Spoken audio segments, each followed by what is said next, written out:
Are you ready for your next comedian? Yeah! He runs the open mic night every Saturday at Pi. Please welcome to the stage, Jacob McFadden!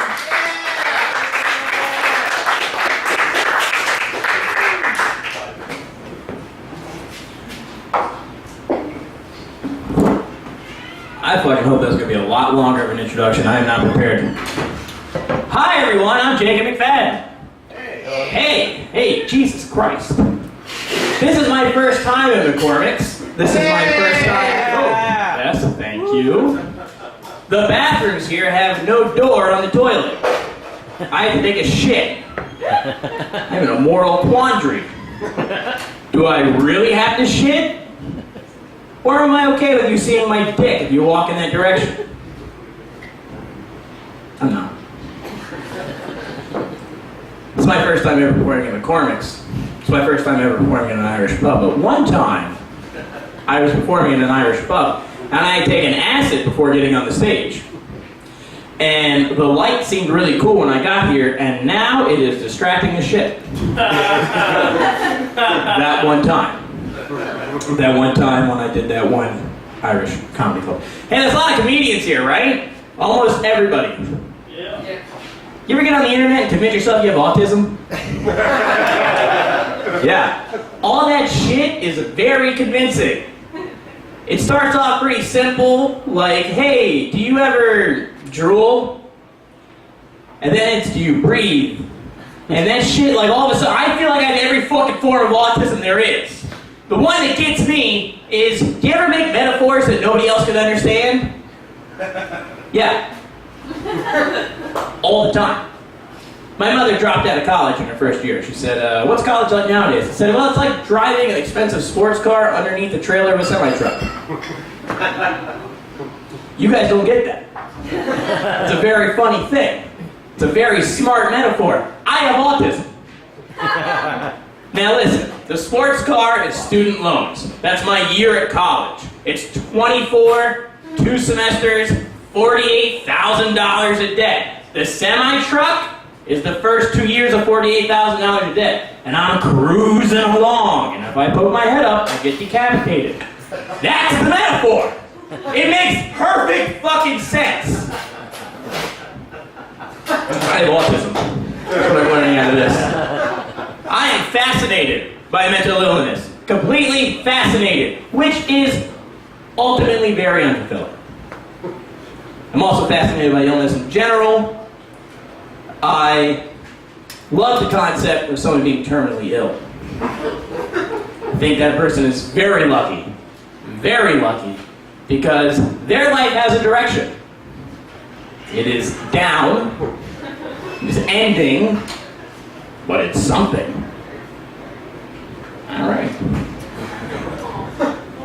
Thank you for the awe in the crowd. I really like that. That's my favorite part. Awe.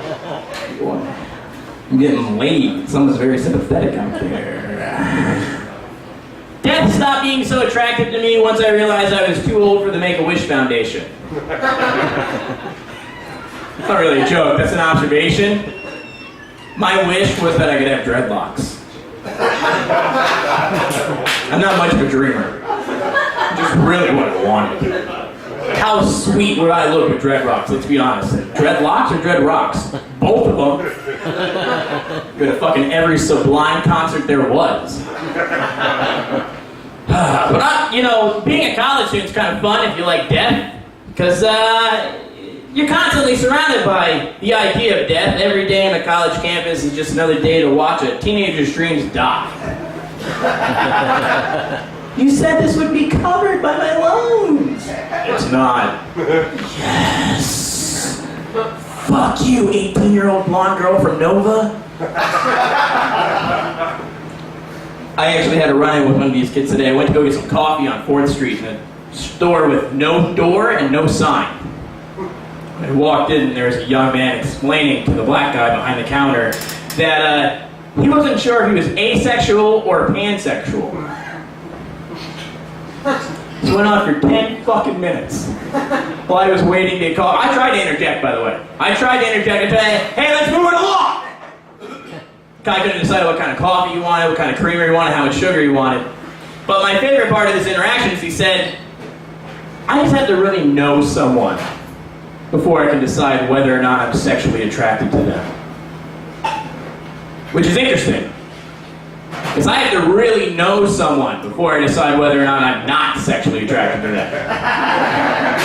Like, I'm down to fuck pretty much everyone until I hear something like, we don't use the word fat in my house. That promotes a negative body image, and I don't appreciate that.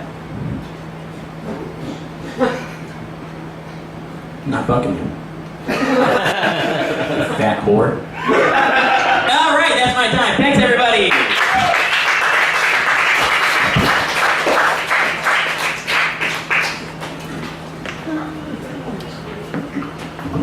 Jacob McFadden, everybody! I will think of a longer introduction next time. Thank you. Your next comedian coming to the stage, one of my personal favorites. You can see him at the Funny Bone quite often. Please welcome Mr. David C. Wingfield. And for all the teachers that you so reluctantly applauded for. Teachers! Applaud. Okay, 2 people listen to me. This is like home again. Your next comedian coming to the stage recently did very well at the Richmond Funny Bone Clash of the Comics, one of my personal favorites. Please welcome to the stage, Israel!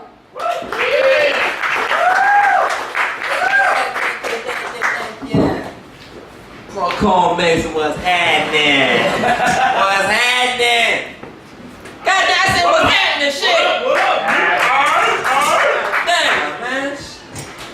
You know, sometimes I just think to myself, you know, I'm getting tired of cleaning toilets. The chemicals are getting to my brain, and I'm starting to think of a lot of weird shit because I clean shit, so it just goes right hand in hand. You know, sometimes, you know, I was thinking to myself, you know, in the world of love is like a bank. You know, you gotta make deposits. You know, so one day you can make a withdrawal to get the draws. You know what I'm saying? I'm working on that joke, so just bear with me on that one. I'm working on that one, as the silence can tell. You know, my daughter, you know what I'm saying, has a problem chewing her food. You know, I don't know what the fuck her problem is. She's 3 years old, but I'm like, you know, you gotta get that shit together, you know, because she'll sit there and eat a piece of chicken, but she won't swallow it for like, you know, an hour later. I'm like, shit. I hope she doesn't do this when she gets older, because we really got a problem then. Shit. Come on, y'all, that was funny. Swallow, I mean, come on, y'all, come on. I don't know what it is about Walmart. Walmart seems to hire a lot of handicapped people. I don't have a problem with that, but it just seems like they like to, you know, they like to hire the guy with the bad leg to push the carts in. You know what I mean? That's kind of fucked up. I mean, you got one dude with a bad leg that's I'm like, no, that's not right. Get him a motorized cage or some shit to put that shit in. You know what I'm saying? The thing that gets me about some people in Walmart is that sometimes they use the motorized little ride around thing, and they really don't need it. You know what I'm saying? They really don't, they just be fucking lazy. They don't feel like getting up and walking and getting the cereal. They want to ride around and shit and hit people in the ankles and shit. That's what the fuck they want to do. You know what I'm saying? You know, as long as that person, you go to Walmart, that, you know, it's 20 or less, and this motherfucker got, well, you know, 38 items and shit, and then get an attitude, you know what I'm saying? If you look at them kind of funny and shit, you know, I don't understand that either. I don't understand that. But, you know, sex is a powerful bond that bonds all of us. Next to God, you know, pussy is like very, you know, that's, come on, I mean, that's powerful. It's so powerful that a dog would jump through a window just to get the scent of it. I mean, that's how powerful this shit is. It really is. I mean, I've seen a dog jump through a fucking window just to get some. But, I mean, and the thing that made me think about it was, I was watching the movie Ray Charles, you know, with Jamie Foxx and everything, and it's a scene in the movie, you know, that really gets me. It really brings it home for me. You know, you know, I'm watching the movie, you know that song, you know, the nighttime, baby, night and day, it's the right time, night and day. You know that part, right? Ray Charles is scratching and itching himself, like, you know what I'm saying? But that's not really the part that gets me. It's the girl that's singing with him. She's like, baby!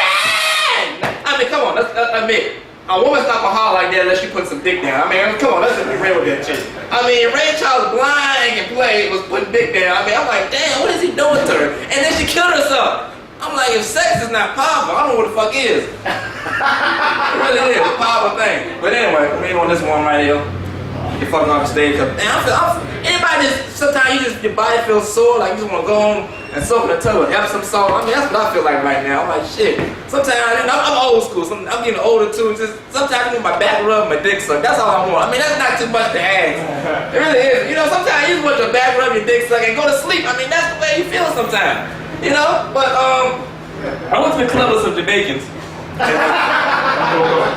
And I'm telling you, man, Jamaicans, you can't outdance these motherfuckers. I'm trying to tell you, you can't outdance them. Just sit your ass down. White, black, I don't give a damn who you are. Sit your ass down. Because, you know, and you'll sit there dancing, all of a sudden the music will come on, and it will turn, and the Jamaican guy will start feeling this shit. It'll hit a boom, the boom. I'm like, oh, okay. Boom, the boom. And all of a sudden it goes. I'm like, oh, shit. This motherfucker was having a seizure, and he was doing it on rhythm. I'm like, I have a seizure on rhythm, like boom to boom. I'm like, oh shit. And then after that, I went home and got some hot fries and shit and called it a night. My name is Israel, God bless. Israel! Back to the stage. Rukmani. Thank you. Give it up for Israel, everybody. And wave goodbye to all the people who are leaving. Are you ready for your next comedian? Yes, ma'am. A little more enthusiasm, please. Are you ready for your next comedian?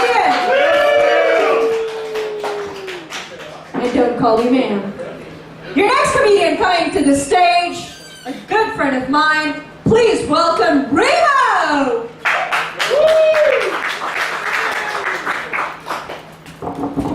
Hello. Are you out there? Is that who you're looking for? I just want to start as awkward as possible, so there you have it. Success! Yes! Success in many forms. I'm in a relationship, doing this relationship thing. It's pretty cool, you know. I think I've learned to love my relationships, man. I've been in some awkward fucking relationships, man. I was in a relationship with this one chick who was like bipolar. And the problem was she didn't transition well. Like one time, like, we were arguing, and she was like, get the fuck out. And I was like, no. And she jabbed me twice. And after she finished hitting me, she was like, oh yeah, now fuck me now. I was like, that was not a good transition, bitch. We're not gonna fuck after this one. I'm out of here, man. I don't know about you, but I seen Tyson by the ear. I'm not gonna wait to see what's next after those jabs. I gotta let him go. I was dating this fat chick one time. She was really misleading. You know what I'm saying? Like I would call her on the phone and you know, she had her sexy voice going. I'm like, oh yeah. I'm like, oh, baby, I'm coming home and you know what I'm saying? Get everything ready. She's like, oh yeah? Yeah, don't get me excited like that. And I was like, yeah, baby, when I come home, I'm gonna rock it. We're gonna do. She's like, yeah. Oh yeah, for real? I thought she was getting real excited. So I'm like, yeah, baby, I'm gonna rock your world, yeah. She was like, what? So you're not gonna stop at McDonald's? I was like, bitch, what?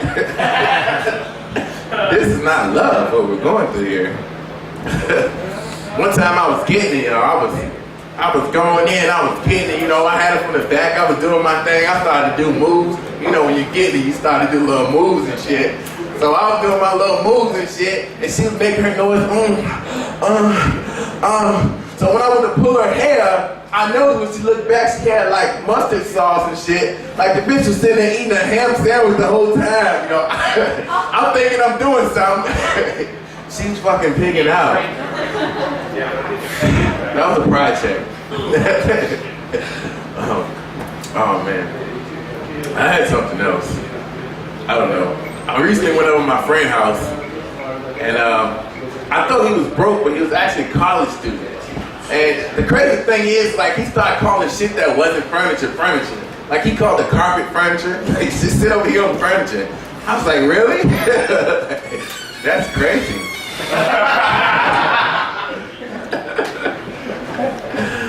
I think I started awkward, and I'm going to end awkward.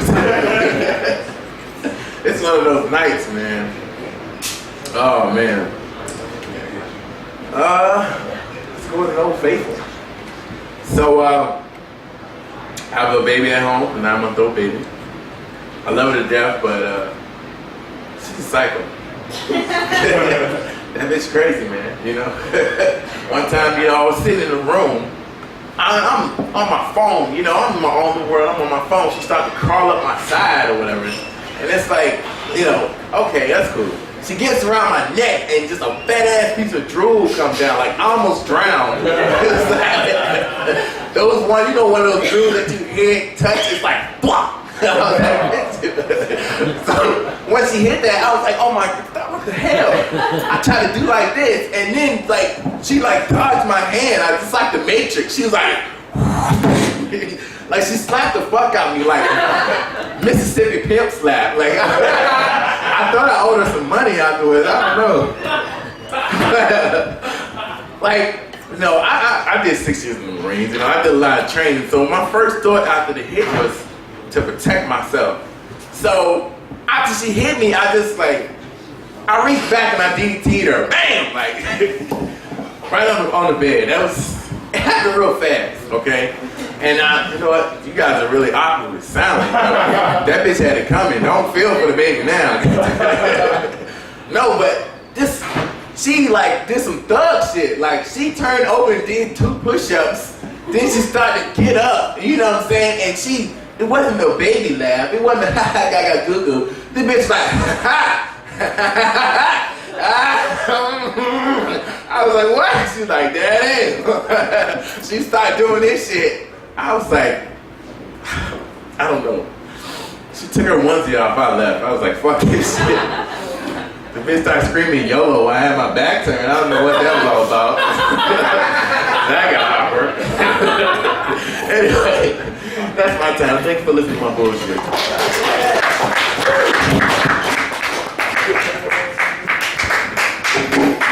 Put your hands together for Remo, everybody. Show us some love.